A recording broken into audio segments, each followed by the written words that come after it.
Good morning.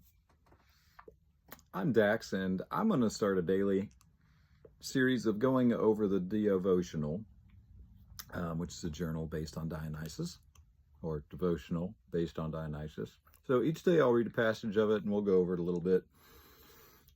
Day one is going to be really an introduction, so there's not much takeaway as far as the passage that I'm going to read, which is just a quote for today. So if you've got your devotional, you can turn to page 1 and we'll go over it together. The quote of the day is, "I am Dionysus, the son of Zeus, come back to Thebes, this land where I was born. My mother was Cadmus's daughter, Semele, the virgin by name, midwived by fire, delivered by the lightning's blast." And that's from Euripides, written in the 5th century BCE. Euripides is one of the main characters in Frogs by Aristophanes, also written in the 5th century, and also about Dionysus. So, like I said, this passage is really just an introduction to the god itself. None of the quotes of the day or the inspiration of the day are really big, so you'll be left doing, well, you're joining us here or doing your own research on most of it. But Dionysus is more than the god of wine. He's the mad god. If you're into philosophy, you hear about Dionysus a lot, mostly because Nietzsche was really into Dionysus. And Nietzsche's belief about Dionysus was that he symbolized duality. Life, death, creation, destruction.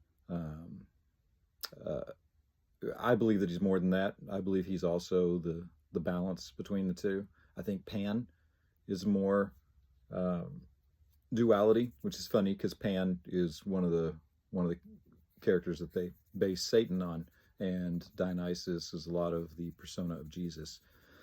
A lot. His mother's the Virgin, for instance. So, like I said, I believe that Dionysus he's one of the nature gods, but he's also probably the nature god. I know when you think nature, you probably think, plants. So Demeter is probably the nature god, and there's a reason why both of them are worshipped in the Eleusinian rites. But I believe he's probably the nature god. And there's a reason why his dad Zeus says he's the god of gods, the king of kings, because he symbolizes everything about us, how we can turn a good into a bad, can turn a bad into a good.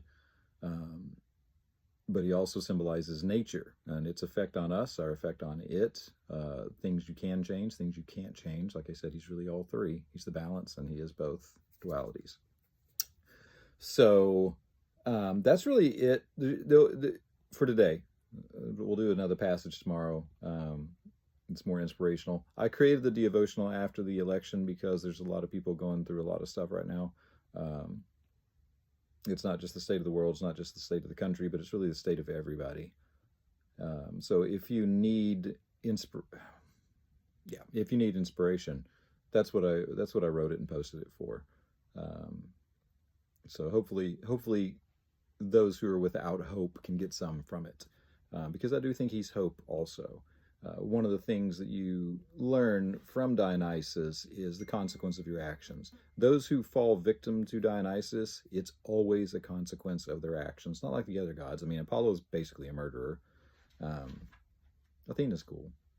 Zeus is basically a murderer. Hell is definitely a murderer. But Dionysus is the consequence of your actions, as well as the responsibility for it, but also the mistakes that you make. So, duality. Perfect example. I think the perfect example of duality, because duality is really the sign of maturity. Learning duality is really the sign of maturity. I think the perfect example of duality is that it is stupid to trust anybody, especially nowadays. It's stupid to trust anybody, but it's also stupid to not trust anybody. You really can't trust anybody, but you also have to trust somebody. That's duality. So that's really it. I'm going to try and keep them under 5 minutes, keep them quick. I'm not always going to be in my bathrobe, but and Sasha's not always going to be walking around while I'm doing these. But that's it for today, day one of the devotional. I will catch you cats on the flip side.